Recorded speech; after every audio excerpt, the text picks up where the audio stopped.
Thank you everyone for coming. It's a privilege to be here today with my colleagues, Ken. Hello. And James. It's nice to see you all here this morning. My name is Jordi Mola. I'm the architect and engineering lead for these time travel debugging tools, and we are happy to present them to you today. So I got the clue from a great presenter one time to start with questions up front. So I'm going to open Notepad and type a few questions from the audience. If there is any question before we start, just go ahead. I want to know how this differs from RR. I mean, aside from the fact that the platforms are mutually exclusive. How does this differ from RR? Okay, there was another question here up front. Sorry. Like Windows only or like? Okay. Windows only. And which Windows? Oh, which versions of Windows? Okay, let's just start with those, and then I'm sure that there will be more questions as we go forward. So, what is time travel debugging? Okay, time travel debugging, TTD, not test-driven development, just time travel debugging, for short TTD, is a reverse debugging solution. So we record the execution of the process. Think of it as a movie. We take a movie of the process execution. And as a movie, when you have a DVR or a DVD or some of those things, you can go forwards and backwards to look for things, but also you can search through the traces using queries. Ken will do a demo on how to do queries to search through the trace. When we look at debugging, we set up to solve a few problems. Debugging is time-consuming. I'm sure all of us here have a single step through a function painfully to make sure we didn't get past the point of the function that was of interest and spend an hour just single stepping to not yet be at the point we wanted.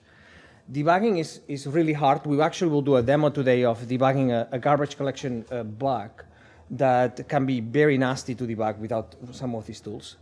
Debugging is complex, so we made sure that we didn't have to learn new things.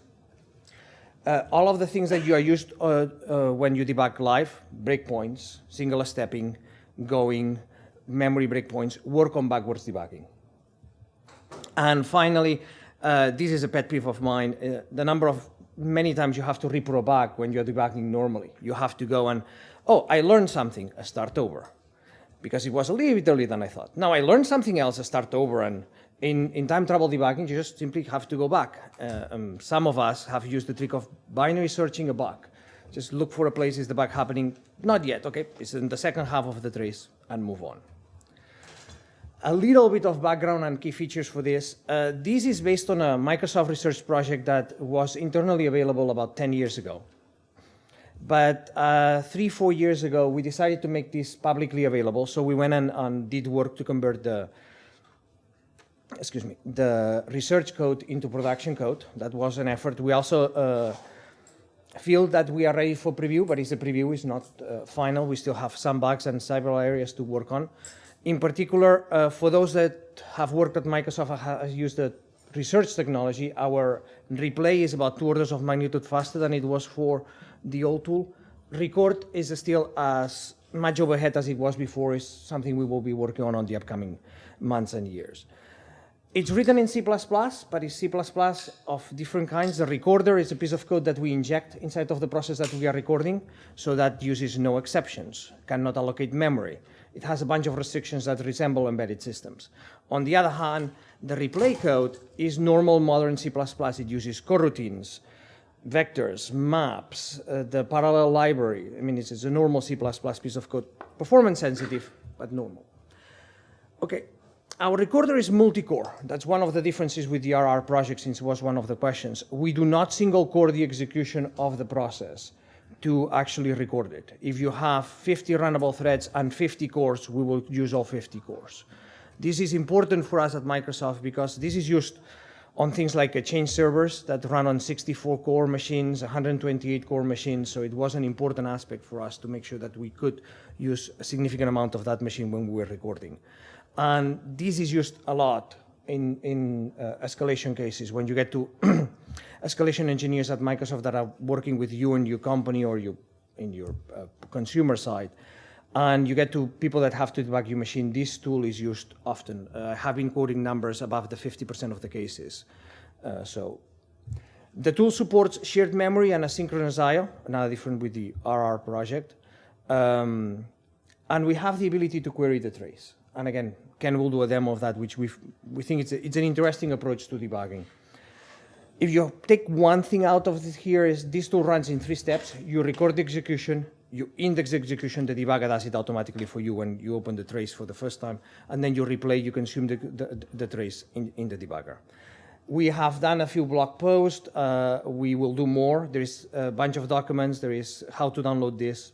You have here a link to go and play with it. How we use this at Microsoft? How do you use time travel debugging at Microsoft? We use it to resolve problems from customers, and we use it to resolve problems internally. There are teams at Microsoft in Windows, which is the organization we are in, that will not ask you for a repro of a bug. They will ask you for a trace of a bug. A trace is essentially one of our recordings. So you don't give them, do these 15 steps to repro, and then you get back that it doesn't repro my box, which we all have used as an excuse one time or 2 or 3 or a few times. You get the trace to them, and that also bugs that have traces on them have a much higher chance of getting fixed than bugs that don't have traces with them. This is awesome for bugs that are difficult to repro. If you have captured the repro on a trace, you have it, you don't need anything else. Corrupted memory, we will see that on an example. Race conditions, resource leaks, it works very well at this type of problems. How to get it? It's part of the WinDBG preview toolset. And here you have a link on the post that has how to install it, a video of how to use it, channel 9. There's a sticker on one of the sides of the laptop for that. But instead of explaining a lot of what it is and how to do it, let's go for demos. James? Thank you, Jordi. So yes, some things are much easier to show than to talk about. So I'm going to walk through 2 demos of using time travel debugging. In the first example, I'm going to show how you can record execution of a process and then take the trace that is produced and actually debug it in the debugger. So the first thing that you're going to need to do is open WinDBG as an administrator. So you have to have it open as an administrator in order to record a process. If you've never used WinDBG before, this is it. If you have used WinDBG before, this may look a little different than what you're used to. So this is a few weeks ago, we released the first preview of this new WinDBG UI. So it's we're trying to make some major user interface improvements that should hopefully be a lot easier to use. But it uses the same debugger engine under the hood. So if you're familiar with a bunch of WinDBG commands, all of that works just as well as it did in the old one. We're really happy that we've made some big steps forward with WinDBG here. And now that we're adding reverse debugging, we're looking forward to making a lot of steps backward as well. So what I'm going to do is I'm going to go to the File menu, and we have 2 options here that support time travel debugging. So we can either launch a new program, or we can attach to a running program. So I want to run my own little test program, so I'm going to pick Launch Executable, and I'm going to type in the name of my program, which I've conveniently named test.exe, and then I'm going to check this record process with time travel debugging. Now, when I click OK, what's going to happen is the debugger will run this program, and it will be recording everything that it does. The debugger won't be attached to the program, it's just going to be letting it run normally with the recording active. So I'll click OK, and we'll see the program start up, and it's just a little test program, so it prints out some strings and then returns. I'm going to open the source file so we can take a look at it. And so we can see here just this very simple program. In our main function, we have a vector of strings. We iterate over the first 10 letters of the alphabet. We create a string for each letter. We print it so we have something interesting to look at while we're running the program. We add the string to the vector, and then we sleep for a little while so that the program actually takes a little time to run and it doesn't exit immediately. The first thing to note is that when you open a trace, it starts off at the very beginning of where you started recording. So here we can see we're very early in the execution of the process. Now I want to get us into the main function, so I'm going to add a breakpoint at the end of the loop, and I'm just going to click Go. And so what the debugger has now done is it's replayed execution of the program to the first point that it hits that breakpoint. So we can see in the stack window, we're inside of the main function, which is where the breakpoint is. And we can see in the locals window, we can actually see all of the local variables, just like we would if we were debugging a live program. So we can see the current character is A, we're in the first iteration of this loop, and there's 1 string inside of the vector. So if we go, a couple more times, we can see it advances through the program, and it just keeps hitting that debug or that breakpoint over and over again. So there's a few things to point out here. The first is that so all of the visualizations, so for example, WinDBG uses the same NatVis visualizers that Visual Studio does, so you get all of the rich ability to inspect STL containers here. I mean, this is a vector of strings. Looking at that just in raw memory can be rather tedious and painful. The other thing is that all of the debugger commands you're used to with live process generally work. So for example, we have a G command to go forward one step, or one that will run the program, and you can see that we've advanced again to the next time that that breakpoint is hit. In general, most of the commands you're used to using will work. The one set of things you can't do is you can't do anything that would change the state of the program, because again, the program's not executing right now. We're just replaying what already happened. Finally, I wanted to note here that you'll notice that you don't actually see the console window. So when we ran the program originally, you could see the console window printing out the text. The reason for that is when we replay the program, or when we replay the trace, everything is contained within the debugger, so we don't actually do any of the side effects that the program had. So for example, if it did any I.O. on the disk or on the network, we're not going to actually go back and try and read those files or do that network I.O. again, which is very important. Additionally, if while you were running your program and tracing it, your computer lit on fire, and you somehow salvage the trace, don't worry, if you run it in the debugger, your computer isn't going to catch on fire a second time. So all of that is well and good, but this is a reverse debugger, so we also want to be able to, well, reverse execution. So you can see here on the ribbon, we have the normal flow control buttons to go and step into, and we also have, for time travel debugging traces, reverse flow control buttons, so we can go back or step into back. So if I click the go back, what it will do is it will be as if it replays the program backwards, and it'll stop wherever the previous stop was. So in this case, it'll stop the previous time that this breakpoint was hit. So if I click that, you'll see we're still at the breakpoint. We've just hit it the previous time that it was hit. So in the locals window, you can see instead of the current letter being D, it's now C. There's only 3 elements in the vector, whereas there were 4 before. So we had a G command in the command window that would let the program go forward. There's an equivalent G minus that goes backwards. So if I run that, we're now again in the previous iteration of the loop. If you're familiar with using the P and T commands for stepping, there's also P minus and T minus commands for stepping in reverse. So those are the basics of how time travel debugging works in the debugger. But it's a lot more interesting if we look at how to actually debug a real bug. So to that end, I thought since we were the first breakout session, I would welcome you all to the conference. So I wrote a little program to print out a greeting for you. So we can see here it says, "Hello everyone and welcome to CppCon 2017. Enjoy the conference." So consider yourself welcomed. Oh, it also seems to have crashed. That's kind of unfortunate. So thankfully, I have a crash dump for this that we can take a look at. So I'm going to open up that crash dump, and we'll see if we can figure out what went wrong. So I'll open the crash dump that we had for that. And I'll look at the stack window, because hopefully it'll show us where the problem occurred. And I see we're inside of a bunch of exception handling. And then I see here, that doesn't look like any of our code. And nope, can't. So there's not a lot of information here. So I saw this bug happen this morning, so I also recorded a trace. So I'm going to go and open the trace and see if we can debug it a little easier. So this is the trace I recorded earlier. You can open it. There's that open trace option on the file menu. And again, when we open the trace, it starts off at the beginning of the trace.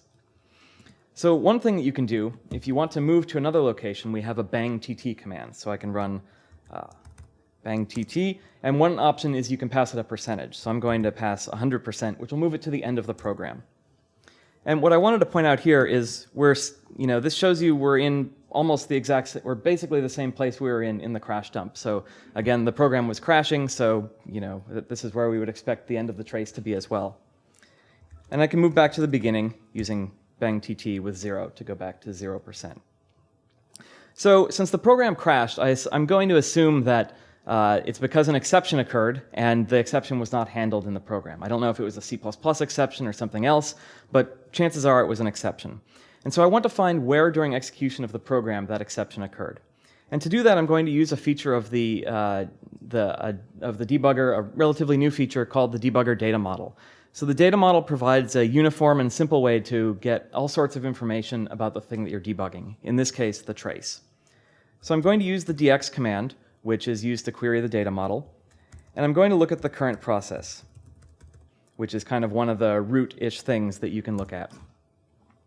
So in here, we can see the name of the program while we were tracing it is greeting.exe. That was the name of my test program. We can see the process ID that it had while it was running. And then we can see a bunch of other information that we can expand. Now, the information we're looking for is time travel debugging specific, so I'm going to expand this TTD node here. And then we're looking for an exception event, so I'm going to expand the events list. So the events list will have an event in it for every time that a DLL is loaded or unloaded in the process. It'll have an event for any time a thread was created or terminated, and then it'll have an event for every exception that was raised. So if we see here, there's one exception in the list, so that's probably what we're looking for. So I'm going to click that entry, and then click exception to see the exception-specific properties of it. So we can see here it was a hardware exception, so it was something that was actually raised by the CPU. It wasn't a C++ exception or some other kind of software exception. We can see the program counter where the exception occurred. We can see the exception code, so in this case I know this is the exception code for an access violation, so it's likely that our program either tried to read, write, or execute some memory we didn't have proper access to. But most importantly, it also has this position field, which tells us the exact location during execution of the program where the exception occurred. So what I can do is I can click this time travel link, which will actually take us directly to that point.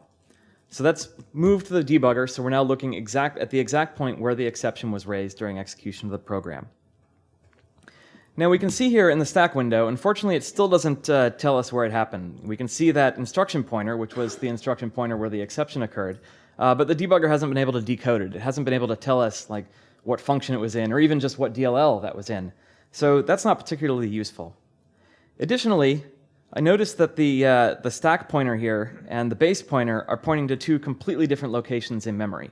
So between these two things, I'm kind of guessing this was a stack corruption. So someone overran a buffer on the stack or otherwise corrupted something on the stack, and then when they returned from the function, that ended up corrupting the CPU state with an invalid instruction pointer and base address. So, you know, from our crash dump, we wouldn't have even gotten to this point. Like, it would have been very difficult for us to figure out what was going on here. Now, if we had a live repro, it might be inconsistent. It could be very difficult to, to figure out from that. But we don't have either of those. We have a trace. We know exactly what the program did, and so we can just walk backwards and see what happened. So in this case, I want to get back to before the CPU state was corrupted. So before that return statement, loaded that invalid instruction pointer, so that we can look at kind of get an idea of where the exception happened. Now, I think that happened recently, so I'm just going to step back a few times until we get a reasonable looking context. So I'll step back once, and that didn't change, so I'm going to step back a second time. And you can see now we've stepped backwards. The next instruction that the debugger would execute is a return instruction, so we've stepped back to before the return. And so we see now that the instruction pointer, the debugger now knows where we are. We're inside of the main function. The base pointer is still incorrect, though, because we haven't stepped back to before that was corrupted. So I'm just going to step back once more. And now we can see most of the stack, and we can see we're on the last line of the main function. Now, we still can't see our caller, and the reason for that is that we've stepped back to before the CPU state was corrupted, but we still haven't found where the stack itself was corrupted, so the return address is still incorrect. Now, I'm just curious, so now that we have our base pointer, I'm curious what's there on the stack. Now, we'd expect there to be two pointers there. We'd expect the instruction pointer to be there, and we'd expect the previous frame's base pointer. So I'm going to open up the memory window and just copy that address in and take a look at what's there. That does not look like pointers. That looks like the end of the string I printed out earlier. And if we scroll up a little bit, we can see, yes, there's the rest of the string, so definitely we've corrupted the stack somewhere. So the trick now is to figure out where did that happen. And so what I'm going to do is I'm going to use a breakpoint and then run the program backwards and have that breakpoint stop on the exact point where we corrupted the stack. So to do that, I'm going to use this BA command, which is break on access. I'm interested only in writes to the 4-byte location. starting at that base address. So basically, whoever writes to that pointer, this will stop. And at that point, all I have to do is click go back, and we've now stopped at the exact instruction that corrupted that pointer.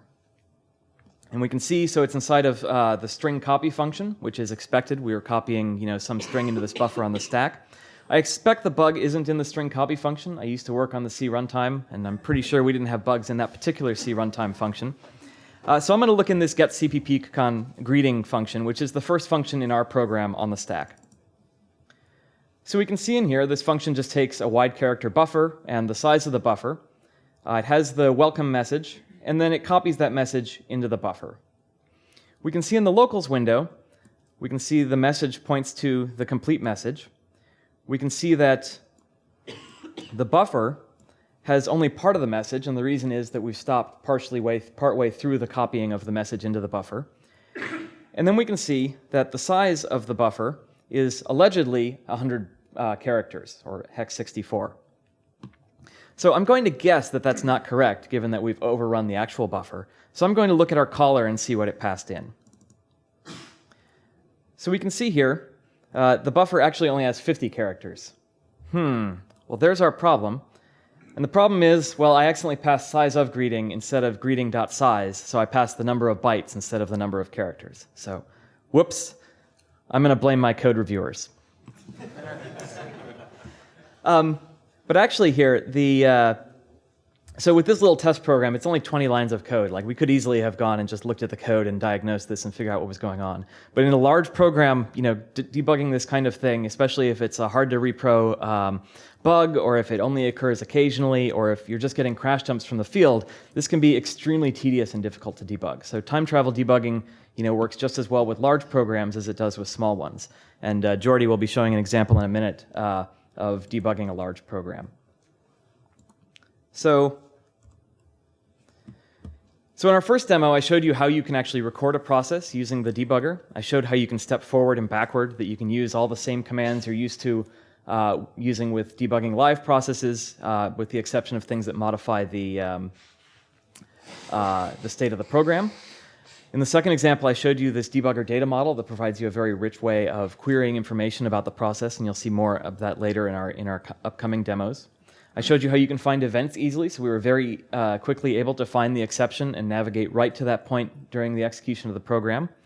And then I finally showed how you can use memory breakpoints to quickly find who last modified something, which is often the thing that we do most with these traces, right? Like, you see some data and you say, how did that get there? Well, this makes it very easy to go and find that, right? You don't have to go hunting around and see all the places that might write and try and divine where they came from. You can actually go directly to the location where that write happened and find it directly. So with that, Jordy is going to show a much more, large example. Thank you, James. So we wanted to show you an example with production code that is used normally. So we picked the Chakra engine. This is the JavaScript engine that is used in Edge and in IE. And I need an excuse to put the console debugger here since I'm a console debugger user. So we are going to demo the Chakra engine inside of the debugger. The debugger is scriptable in JavaScript. And we are going to just look at a bug in Chakra that way. So what we did was inject a bug in the Chakra engine that is not that different from the bugs that happen normally in production, except it has a nice comment next to it. When we find it, it will be obvious that we are there. Wrong click. So with that, I'm going to launch the debugger, conveniently in the debuggers folder. And I'm going to run this live first. So when the debugger comes up, I'm going to this is the console debugger, it's the same debugger we were using in the console, and I'm going to load the JavaScript engine that has the bug injected in it. So let me put the backslash here just in case. It loads it, and then I'm going to run a script, JavaScript script, that all it does is allocate some memory, use some memory, and enforce some garbage collection. So it just puts some pressure on the garbage collector. It really doesn't do much more than that. And okay, it has loaded the script and it has executed it. Second time, okay. This third time, it crashed, and if we looked at it, it's an access violation. We see here that it's trying to read from this awful memory location here, which is -2, probably not the right address. And we see in a stack that is quite intimidating. In fact, okay, this is memory recycler, realloc. If I have to figure out where I got this -2 from this color stack, is going to be painful. In particular, garbage collection bugs have the root cause usually at the distance from the side effect. In fact, if you took a dump from this and looked for this -2 pattern, you will actually not find it that much into the trace, into the dump. It's not there. So that makes things a little bit harder. Let's repeat this case now with recording a trace. So what I'm going to do is do the same thing. I'm just going to record it. And when I launch it, what you will see is that there's some overhead with the record. In fact, the debugger has not yet come up. If I have time at the end, I will show you a case where things are a lot of overhead. Still usable, but a lot of overhead. Let me do the same things as before. JS provider.dll, load the guy that has the bug. Let's run the script that we were running before. And you can see it's a little bit slower. And despite this, as I said, this is used in more than half the support cases from escalation engineers. And that was before the performance improvements that we did in the consumption side. Okay, so it crashed like the other one. It's indexing. So for expediency, I'm going to debug the same thing that I have recorded on an unoptimized trace. There is an upcoming Channel 9 video, I think comes out next week. It's in post-production, where we debug this both optimized and unoptimized, so you can see that it works on both cases. This is a trace of the recording unoptimized, so it makes more C++ debugging. And James already showed us that we can look at events to find the exception. So I'm going to do it differently, which is just tell the debugger to go, and it will stop at the exception. Is, you know, first chance exception, this exception may be handled. Okay. To show to you guys a little bit how this also works the other direction, and is let me go to the end of the trace and go backwards, G-, and we are stopped on the same spot. So that's a little bit of how it works forwards and backwards. Everything works normally. As before, we have this wonderful -2 here. In fact, it's the this pointer here, -2.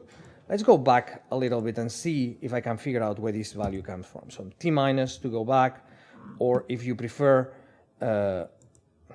press the button in the UI. Now here we have this, the C++ expression, memblock. Memblock is also -2. So that dx command that James was talking to us about can be used to also look at the local variables, memblock. And it has a C++ syntax parser. So the ampersand sign in C++ gives us the address. The ampersand sign will give us the address. So this is the address of that -2 value. So I'm going to do the same thing that James was doing. Put a breakpoint, 8 bytes, BA, when someone writes these 8 bytes on this address. And I'm going to ask the debugger to go backwards.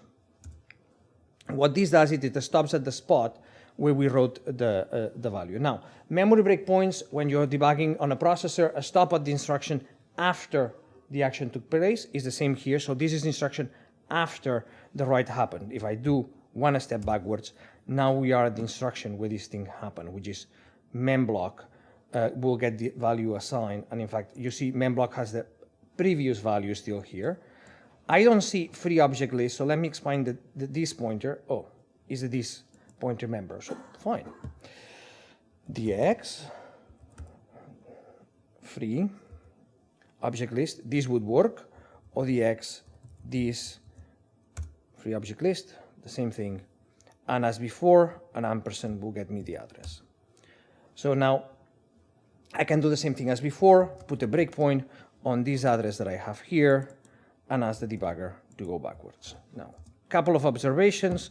The address I just was looking at, this first address, is no longer of interest to me. This is the value that now has the previous value. It's no longer the -2, so I'm going to disable this. And the other thing is the debugger, when it's running live, has a limit of how many hardware breakpoints, how many access breakpoints you can put. In Intel processors tends to be 4. In other processors may be different. With debugging a trace, you have no limit. You can put 100 of these breakpoints and it will just work. So that's another advantage of debugging a trace and another reason why it's used often inside of the Microsoft. As before, we stopped. Now I stop on the instruction after, so let me go one step backwards. And I see this here. I look at memblock. It has an address. I see free object list. And it has the new value, the old value, not the new value. Let me stack into the function. This is the same function as before. Let me look at the values here. It's -1, not -2. But if I look at this piece of code here, in fact, if we go back, we can see it. That's how the -2 came to be. Okay. So now the question is who put this -1 here. Let me copy this address. Let me step backwards. Let me put a breakpoint and type correctly the term. Let me list the breakpoints. Let me remove the last one I checked because it's no longer of interest and go backwards. And now here I see the value -1, which looks promising. And I see this demo introduce a bug. So that's the bug that we're looking for. And to be clear, I am not familiar with this code base. I have only used it to prepare for this demo. The person that did the JavaScript integration on the debugger in our team is not me, someone else. And we made something that was hard and difficult, quite easy to do. It was mechanical. I just followed a recipe. And it's not always that easy, but it often is this easy to debug bugs this way. Excuse me. Now, if we had to do this normally, for those that have enough memory, this stack looks nothing like the stack that we had on the crash. In fact, this crash happens over 100 million instructions before the root cause. So this is not going to be something that you can do manually by hand the old-fashioned way. So let me stop debugging. Let me go back to the slides. Let's take a look. What we have seen is that there is overhead when we record. You get a lot of value out of it, but there is some price to pay. As I said, inside of Microsoft, we use this a lot, so we find the price reasonable, and it's something we will be working on. If we have time at the end, I will show a scenario where it's much more clear that there is overhead. Hard problems become easy. As I said, I have not seen this code base before. I just followed a mechanical recipe of just follow the breadcrumbs backwards till you find the place where it does not look like the right thing to do. And the other thing is I had one trace to do this. I did not have to restart the debugger over and over every time I learned something where this came from. Oh, since it's backwards, let's go and find it. And so with that, Ken?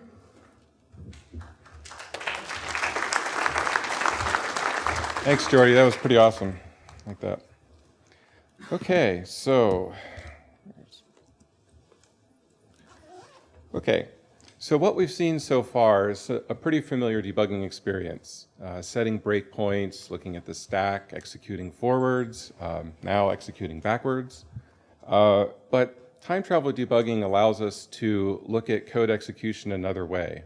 It lets us look at it as a queryable data source. So what do I mean by that? Imagine you had a SQL database table where each row was a point in time in your execution, and that there was a set of columns that represented the register state of your processor and the contents of your address space.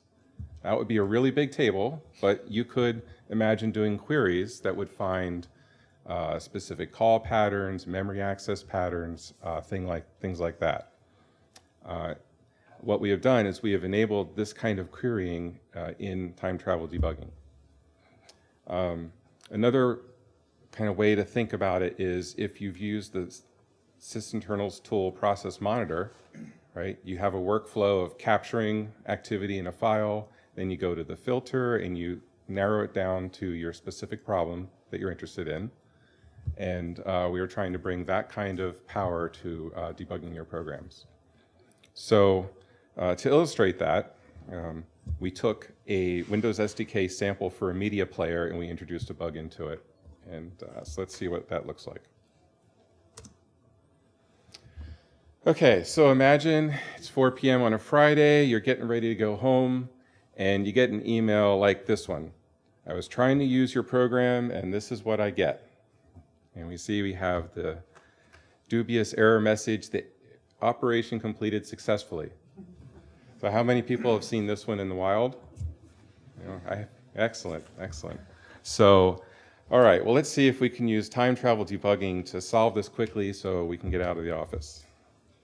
So we are going to go here. So, I could have asked Jordy for repro steps. Maybe he didn't remember what he did exactly. Or I could sit in his office and have him hover over me while I try to debug it, which is kind of intimidating. So I just asked him, please send me a trace file. And so he sent me a trace file. And so let's open it up and see what it looks like. And let's stop debugging just to make sure. And we'll open it up. And we'll close some of these old files there. Great. So we're sitting at the start of the trace. And I'm going to start off by making an assumption that Jordy probably stopped recording after he saw the message box come up. So I'm just going to push the go button and go to the end of the trace. Okay. And so we look down at the stack and we see that the message box is still on the stack there. So our theory was right. And again, this emphasizes the fact that when you have your repro captured and there's really no cost to going past where you want to execute, you can just test theories, and if they don't work out, you try something else. So in this case, the theory was right. So let's take a look at what this code is doing when it calls message box. So we'll scroll up a little bit. And so this is fairly typical code. It calls getLastError to find out what the error code was. It formats it using format message, and then it displays it using message box. Now, the fact that it said operation completed successfully, that likely means the error code was 0. We can prove that by using a standard WinDBG command, GLE for getLastError. Yep, there it is, operation completed successfully. Okay, so let's see how queries can help us find this problem. So the first thing, so our basic idea is that in Win32, a common pattern is when APIs fail, they return false. And if you want more information, you have to call getLastError to get the information, the more detailed error code. Now, if you forget to call getLastError soon enough and you call some other Win32 API, it usually the error code gets set back to 0 and you end up with lovely message boxes like that. So what we're looking for is an error code that was returned that was non-zero before message box was called. So let's use queries and see what that looks like. So for now, I'm going to slide this over so we have plenty of room, and I'm going to clear the console window. So we access queries through the debugger data model that we talked about earlier, through the dx command. And what we're going to do is we're going to capture all of the calls to getLastError and to message box. And I'm going to assign it to a variable so that we can do some other things to it after it's ready. So we're going to go to the current session and use the tab key to have IntelliSense help us find some of this. And I know kernel base has getLastError. And user32 has message box W on the stack. We hit enter. And it runs for a few seconds, and it returns some results. Okay, so that doesn't look like very interesting results. So let's just clear the screen and display it as a table. And to do that, we use -G for the grid command. And I'm going to use my previous variable. And we can see this time that the results came up much quicker. So it caches query results in memory as you execute them to save time. Okay, so here's our table of information. And one of the things I noticed is look at all these zeros. A lot of the times there's no error, but code is continually calling get last error, getting a 0. And so that's a lot of noise. We'd like to get that out of the way. So let's filter out the zeros.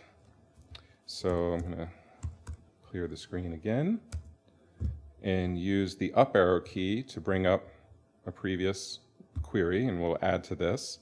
And so here we're going to use a link query. And this is link with a Q, not a K. This is not the linker. And link is a query technology that's common in C#, and we have more information about it on our blog if you haven't seen it before. But what we're going to do is use the tab key. We're going to do a where clause, and we're going to limit what we see. The where clause takes a lambda, so I'm just going to use X to represent one particular call and say, okay, I want to keep anything where the function name contains a message box, because I noticed that message box returns 0. We don't want to filter that out. Or the return value is not equal to 0. Okay, so we'll do that. Okay, now when we scroll up, we don't see any 0 error codes. That's nice. We actually filtered out about 90% of the calls in this particular trace file. So now the other going back to what our goal was to find an error code that was set before message box was called. And so what we need to do is sort these things by the time that they occurred in. Okay, so I'm going to clear the screen, up arrow again, so we can just refine things over time here. And I'm going to use an order by, which is another link method that also takes a lambda. And the lambda tells us which field we want to sort on. So I'm going to sort on the time start field. Okay, and I also noticed that down here, if you get, it shows 100 results by default, and we see that there's some ellipses here. And so I'm going to make one more refinement to this, which is I'm going to add a comma on the end, and I'm just going to say, give me like 1,000 results. Okay, so now I have all of my results, and now let's see if we can find the message box. Okay, so I found the message box call, and we see that before that, the first non-zero error code was a 2. That's an interesting error code. Let's go time travel there and take a look at what we got. So we click on that, and it shows us the time travel thing here. And where is my scroll? Oh, there it is. Thank you, scroll bar. Okay, and we click on time travel, and it takes us to the time travel position. And we see our error completed successfully. And let's go down. Let's see here. Did I click on the right one? I don't think I think I missed the right one here. Clicking can be challenging at times. Scroll up to message box.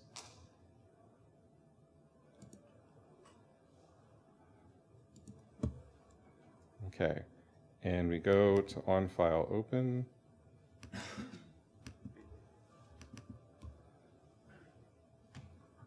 And our file name is 0 there. That's not good. Oh, I forgot the time. Thank you.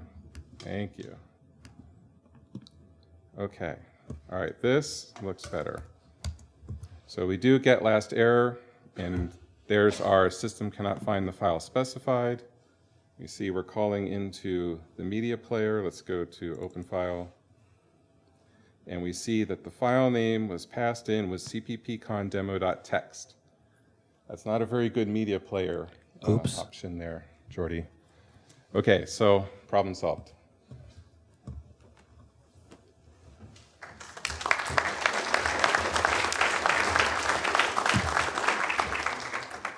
Okay, going back to the slides, what we have learned is initially, I don't know how to open files. Send me a trace, not a repro, as we said before, that's something that works very well. The power of queries, and then a little bit of C# at CppCon, link. So, what's next? What are we planning for the future? Improve our recording experience. We talked there is some overhead. We have done work from the days that research set out to prove that this was doable to shipping on the performance of the replay side on a couple of orders of magnitude improvement. And the reason is people record for 5 minutes and they replay for 4 or 5 hours. So cutting an hour out of those 4 was a bigger win than cutting a minute out of 5. Very powerful query support. We want to invest that in that space heavily. We want to do dynamic code analysis. We have a trace that explains us everything that happens, so we want to use it to find leaks or to find freeze, double freeze or use after free or this kind of stuff. And then we want to add kernel level tracing support to this tool, so you can do this on a driver that you are developing for Windows or whatever it happens to be. If you want to know how we are going to do some of these things, there is a clue at the bottom right-hand side corner of the slide. And with that, I'm going to move to questions that I didn't save. Oh. Do you remember the questions? Jordy? Yeah, you forgot to save them again, didn't you? Yes. Yeah. Well, this happened a fair amount while we were practicing, so I didn't tell you this, but I secretly recorded the Notepad session when you were typing the questions in, so that we have a hope of getting them back. So may I? Please. Okay. Okay. All right, I hope this works. Let's see here. Okay, Alt-Tab. Okay, so we'll stop debugging here. And we'll open trace file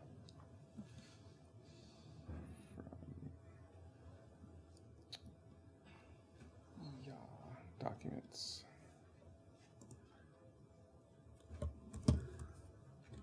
Sorry. Down here in documents, TTD traces. Here we are.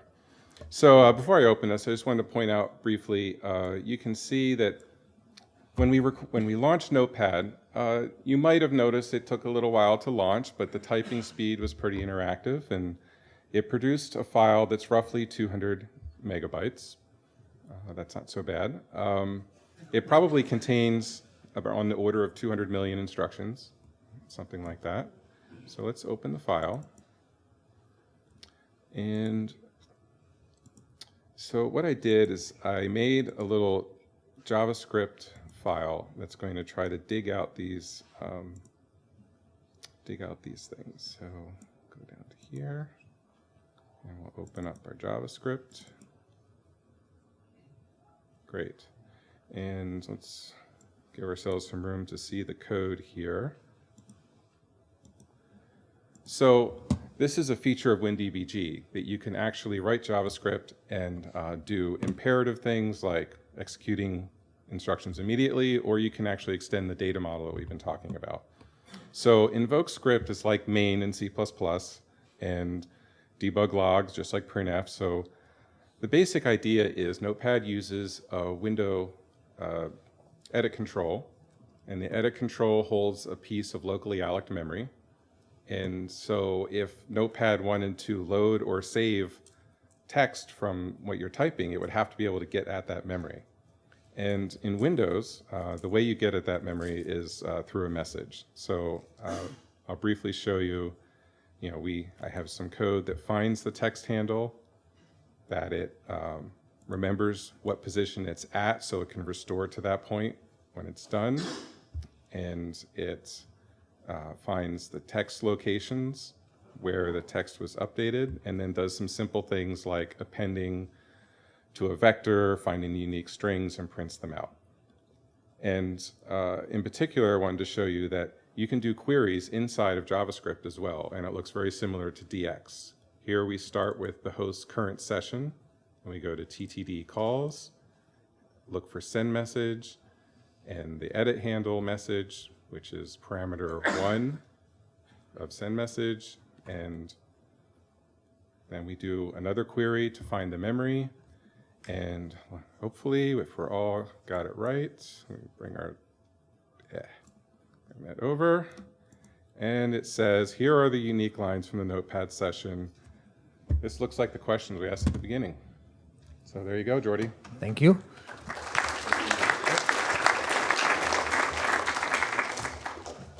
So before answering the questions, let's go back to the slides for a moment. And let's see what we learn on this. Ken saves the day again. The debugger is scriptable, and now we did C# at the CppCon, and now we're doing JavaScript at the CppCon. So apparently C++ is not the only language we can use. Now, going back to the questions, how does this differ from RR?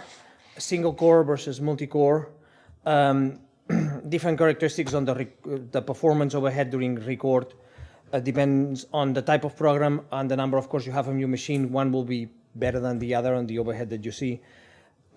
But the basic principles are the same on how this works. Is this Windows only, or which version of Windows? Actually, this is on the WinDBG preview, so you actually have to have an up-to-date version of Windows 10. This will be available on the kits, then some of the restrictions will be lifted, but right now it's an up-to-date version of Windows 10. Okay, and with that, now for real, let's open the floor for questions. And no. I don't think you ever said how to record trace, unless I missed it.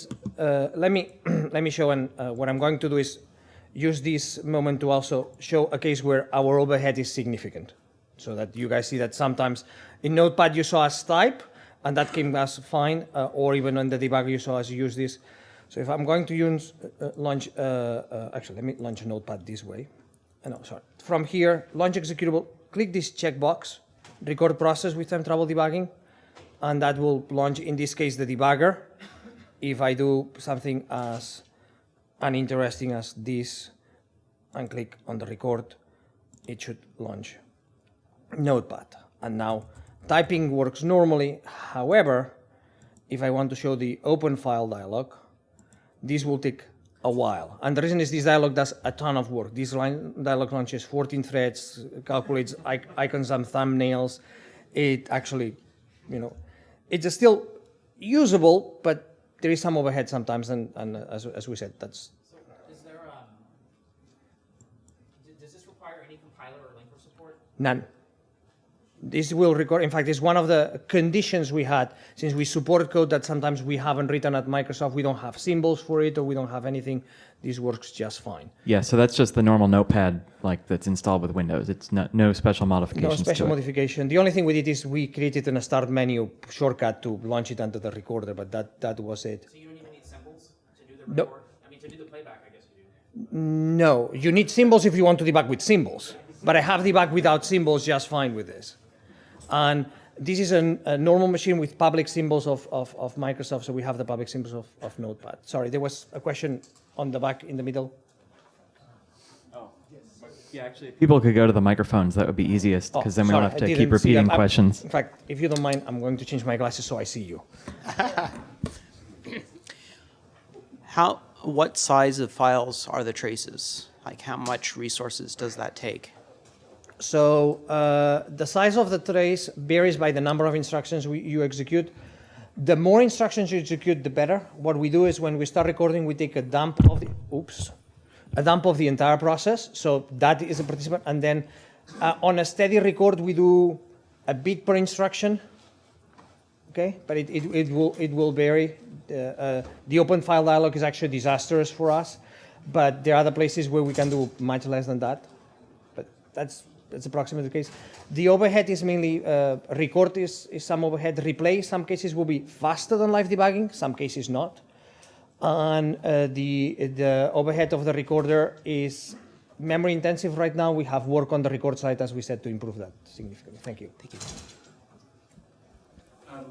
Over here. You mentioned that you obviously can't modify memory on the replay. Can you still execute code? So can I call a function that doesn't modify memory? No. That was a fast answer. I have actually two questions. One of them, can I attach the recorder while the process is executing? So a few notes. You can attach to anything that you can debug. Pretty much, there are a couple of corner cases, but in general, if you can debug it, you can attach to it or you can launch it. You can attach to UWA processes. You cannot not launch them under the traces just yet. The other thing to note is when you stop, we terminate the process. Okay, that's relevant. We have a couple of work items to remove that, but that's. Thank you. And in general, I also had a question. What are the limitations so that we know what to not expect? If you cannot debug the process, we have actually done work to avoid us recording things that you cannot debug. That means sometimes if you have antivirus software on your machine that blocks process write across, we will not work. You have to disable the antivirus software. If that makes any sense. Cool. Yeah, I'd also like to add, if you're using public symbols with queries right now, it doesn't resolve the names. It'll just say unknown symbols. So that's another thing we need to fix. If you know your own code where you have full PDB information, it's no problem. But like pulling out kernel base's name there today requires private symbols, but we'll fix that soon. Awesome. Thank you. You showed the time travel debugging on a large-scale application. I want to know what the impact is when you're running on a huge scale application. Like in my case, it's a server application that sometimes runs for 10 minutes or an hour before it has problems and takes 10 to 20 gigabytes of memory. What is the most efficient way to work with it, and how? What's about size, performance? That will be a long question to answer, and we will be at the table outside to answer it. I have recorded this for hours, but the traces come back really, really, really, really big. Just to set expectations.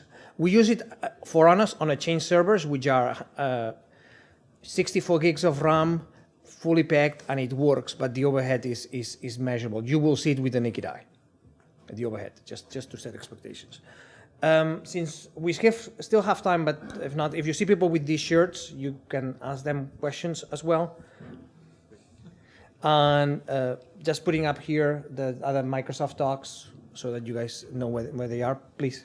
I have two questions. First of them, is it possible to record only 3-2 seconds of application last time when the application working before crash? You need to know how to start recording, but for example, if you touch the debugger and you have a particular event, and in the debugger, then you do work to suspend the process and attach. There are things to do there. It's an area where we will be making things easier for you. I show the situation. I start test and test agents and under debugging, and when test crash, sometimes I need last seconds to understand what happened. You still need to start a recorder yourself. Yeah. But you're gonna start since you can attach, you're gonna start the recorder when you see fit. And second question was about administrative rights. Is it possible to not use administrative rights because test agents must be clean? Not at this moment in time.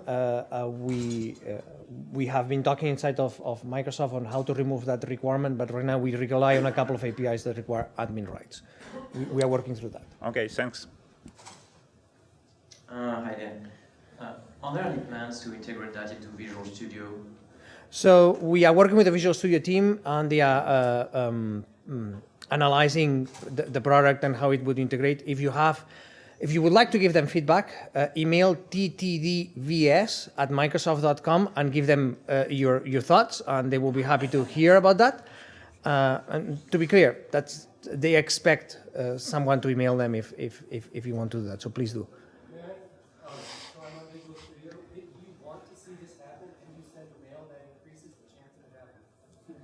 Sorry, for those. People want this.